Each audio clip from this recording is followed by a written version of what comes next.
Ouais, qu'est-ce qu'il y a? Il faut que je parle à Charles. Mais pourquoi il y a un problème? Laisse-moi Ouais, rentrer, ça va putain. pas, oh, oh. Charles, t'es où le putain de sa race? Mais qu'est-ce qu'il y a encore? Bob Zombie, il veut faire une émission sur nous. Le mec de Magazine Geek? Ouais, Oh putain! et le pire c'est qu'on est déjà dedans.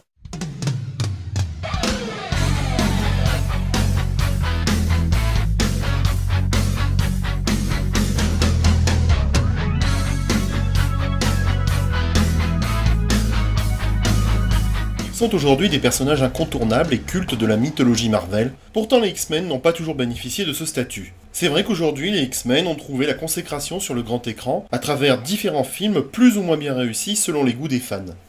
Moi j'aime pas. Ouais, mais on s'en fout de ton avis, alors ta gueule! Pourtant, dès leur début, dans la bande dessinée, les X-Men avaient connu un essoufflement au bout de quelques numéros. Inventés en 1963 par Stan Lee et Jack Kirby, les anciens X-Men, comme s'amusent à l'appeler les fans de Strange, ont été réinventés en 1975 sous l'impulsion d'Al Lando, nouvel acquéreur de la maison Marvel à l'époque. Ce dernier proposait de créer une équipe de super-héros constituée de personnages issus de divers pays, afin de vendre la BD plus aisément à l'étranger. Et ce fut une brillante idée. Je peux dire quelque chose? Non. Bon alors tout le monde connaît l'histoire, c'est une nouvelle évolution de l'humanité qui fait apparaître les mutants. Mais ces êtres dotés de pouvoirs extraordinaires font également peur, même si parfois ils fascinent. Pas du moins dans un premier temps, puisque rapidement ils se mettent à susciter le rejet, le racisme et même parfois le fanatisme. Charles Xavier a compris que les facultés des mutants se développent à l'adolescence.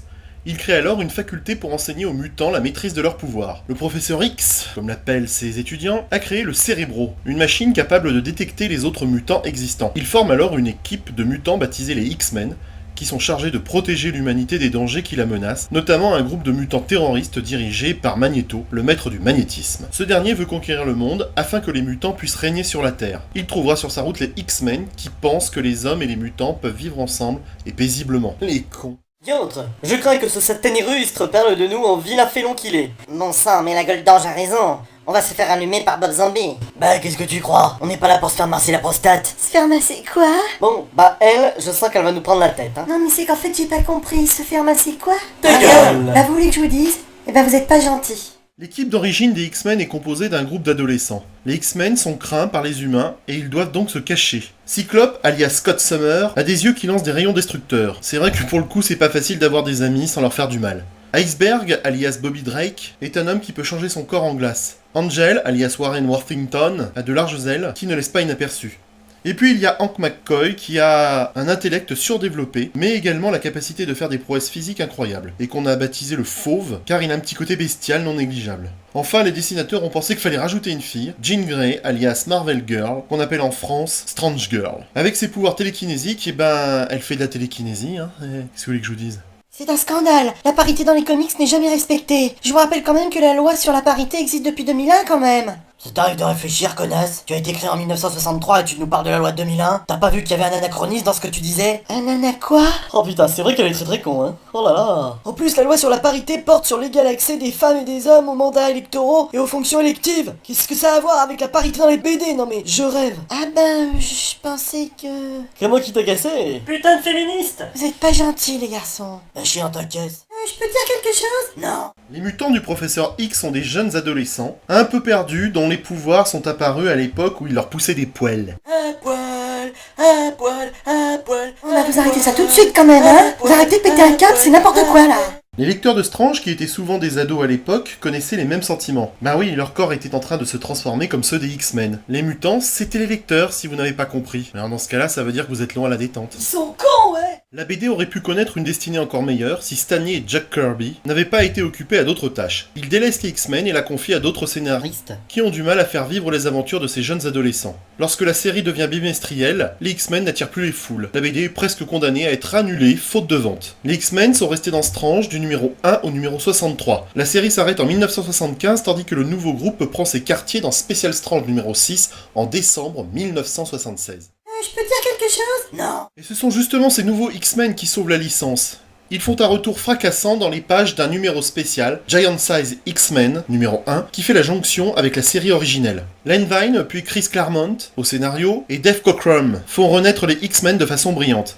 L'équipe est presque totalement renouvelée. Seul Cyclope reste, et il doit composer avec Wolverine, alias Serval, Épervier, Diablo, Tornade et Colossus. Le groupe est très hétéroclite, dissipé, et ingérable.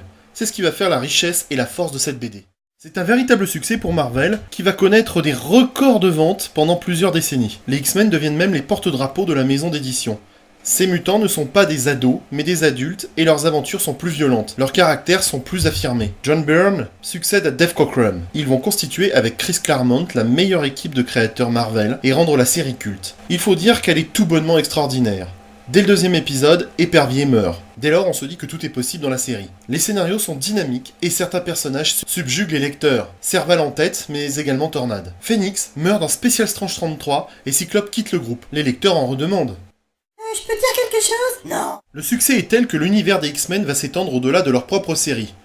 Les Nouveaux Mutants sont lancés en 1983 par Chris Claremont. Ce sont des X-Men Junior. En 1986, c'est X-Factor par Bob Layton. Il y aura même des séries limitées, comme celle consacrée à Serval en 1982, écrite par Chris Claremont et Frank Miller. Lug publiera la collection d'albums des X-Men à partir de 1983. Le Descente aux Enfers reste un très bon album, mais c'est surtout le troisième numéro, Dieu créé, l'homme détruit, qui sera le top de la collection, avec les aventures des X-Men qui doivent s'allier à Magneto pour affronter des politiciens extrémistes anti-mutants. Pourtant, avec le temps, la BD passe de statut de comics de qualité à celui de licence surexploitée. Et puis depuis la fin des années 2000, les X-Men ont progressivement cédé le pas aux Vengeurs.